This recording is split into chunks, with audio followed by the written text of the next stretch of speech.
Hey, how's it going, guys? I'm really kind of have a glossy look to me going on right now because actually I was just downstairs. I was doing some squats, and while I was doing some squats, I just felt very inspired to talk about the latest fad. I don't want to say it's like a really new fad. It's been going on for a little while, but it's become very popular in the last couple of weeks, thanks largely in part to Brett Contreras' video promoting the hip thruster. And before I say anything, I do want to say that I do believe that the hip thruster is an exercise that has its place in the gym. It's a good way to get extra work in on the hip extensors as well as the spinal erectors, and I think that's especially good, let's say if you're doing like some very high volume squats and you feel you want to get some additional work in with the glutes as well as the spinal erectors when you feel that you can't really add any more volume to the squats. Because it's not as compound of a movement, you're not working as many body parts, so if for any reason you want to isolate the glutes, whether you're like a bodybuilder or you feel that's the weak point with any other lift, I do think that the hip thruster can be an effective exercise. However, the thing that I take issue with, and sorry if I'm a little out of breath right here, it's just because I literally just finished up squatting just moments again, but the thing that I take an issue with more so than anything, is this idea that the hip thruster should be considered a main lift. And this is something Brett Contreras has said. When you say that, that gives people the impression that this movement is on par with other hip-loaded movements like the squat and the deadlift. And I think in terms of promoting overall strength, athleticism, flexibility, basically just anything, the hip thruster doesn't even hold a candle to the back squat or the deadlift. And I want to speak about it in regards to the squat specifically, since that's what is often compared to for glute development. And like I said, I don't think it even holds a candle to it. So what is the hip thruster? Let's examine this movement biomechanically. So it is a movement where you horizontally load the hips as opposed to vertically load the hips, such as in the case of the squat where you load the bar on top of the trapezius or in front of the clavicle or on top of the clavicle. It's a movement where you load the barbell on top of the pelvis, basically, and then you do hip extension and as well as spinal extension, usually while you're elevated up on top of like a platform, like a bench or a stool or something like that. And I have to ask, why is this any better than doing hip extension when you're vertically loading the hips? Like, when you're doing a squat, your hips are doing the exact same movement as they're doing when you're doing a hip thruster movement. Now, I'm sure somebody can like say, well, you know, this EMG result, there's a study that shows, according to some electromyography result, that we have greater neuromuscular recruitment, greater motor fiber recruitment doing a hip thruster exercise versus a squat. Okay. The problem with that is that in a lot of these sports medicine journals, when they compare a movement of a squat or when they examine the squat, like the universal standard for the squat is what they consider a full squat. And a full squat is basically a squat to parallel. So you're not going to get very accurate results doing that because you're not doing a full range of motion with a parallel squat. You're going to have less hip flexion, and as a result, during the concentric portion of the movement, you're going to have less hip extension as well. So you're not going to be able to really accurately compare a hip thruster to an ATG squat when the only EMG tests that exist are those that compare it to a full squat, which is usually, as I say, or basically in every regard, just a parallel squat right there, because that is not a full range of motion.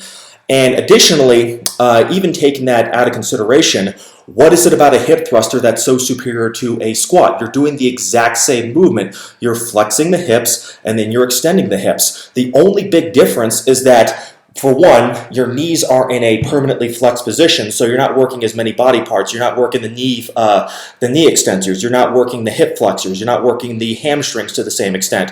And the other big difference is that, of course, like as I said, you're loading the bar on top of your pelvis, so it's a horizontally loaded movement as opposed to a vertically loaded movement. So what is so superior about the hip thruster versus a barbell back squat? And, you know, everybody's just accepted this without question. They haven't been skeptical of it at all. And I think one of the reasons why is just because of this, the fact that it's being promoted by some individual like Brett Contreras, who I will say is a very, very gifted exercise scientist. He's a very skilled exercise physiologist. He has the myriad of alphabet soup certifications after his name. He has his I think he has his PhD in kinesiology or exercise physiology, something along those lines or anything. But you know, the point being, he's a very gifted guy, and you know, nobody wants to question anything that he's promoting because you know he's so respected in the fitness industry that we're just going to take everything he says at face value. However, I'm a little bit more skeptical, and I think the reason why is because the fitness industry is, as the name would imply, it's a business, it's an industry, and it's very hard to create like compelling articles or like, great new ideas when it comes to something that's really as simplistic as human movement.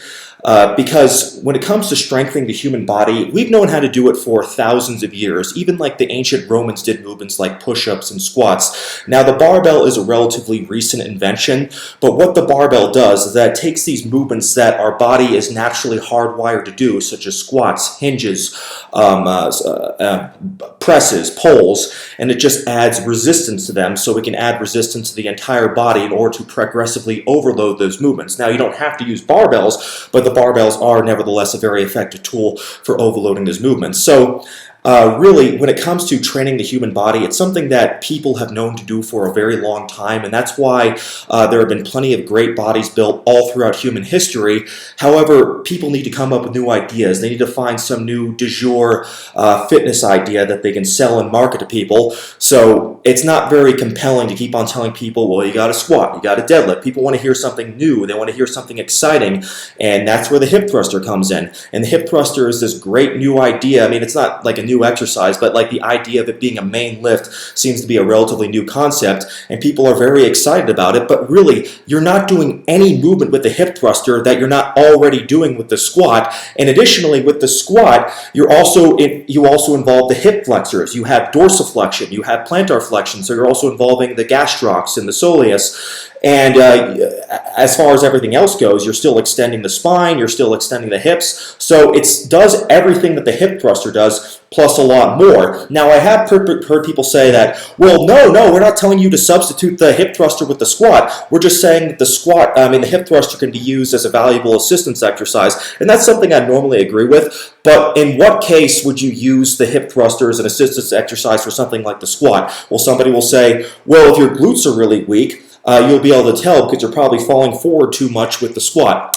Well, to that, I would say if you're falling forward too much with the squat, you're probably just doing too much fucking weight to begin with. You need to lower the weight, maybe do some more reps, and then properly overload the movement. I mean, I don't care how strong your glutes are. If you put enough weight on the barbell, then eventually everybody's going to collapse forward. And also, I should state that a little bit of a thoracic flexion during the squat isn't necessarily a bad thing, because really, when you're doing the squat, like the barbell squat, the idea is that you don't want to constantly extend the back. You just want to keep the back as stable as possible. And for somebody who has a very strong anterior core, such as myself and a lot of other lifters, it's actually a little bit more stabilizing to flex the spine just a little bit so we can really activate those spinal flexors like the rectus abdominis and whatnot in order just to keep the bar as stable as possible. So the idea of the back isn't extension, it's just stability, especially during the eccentric portion of the movement right there. You just want to keep the bar over your center of gravity. So long as the bar isn't so dramatically, so long as the back doesn't like collapse forward too much, that's not a big deal. But like I said, if that's an issue though, you can very simply just lower the weight a little bit and you can correct whatever movement dysfunction and then properly overload the exercise. So I really don't think the barbell thruster or the hip thruster, whatever you want to call it, is a necessary movement. That's not to say you can't get any kind of benefit out of it, but the idea that it's a main lift on par with the squat is just absolute bullocks in my opinion. And I think it's a little bit frustrating that nobody is being skeptical of this outlandish claim just because we have somebody as high and mighty as the great Brett Contreras promoting the exercise. No offense to the individual. I know that guy has a lot of experience and knowledge in the industry.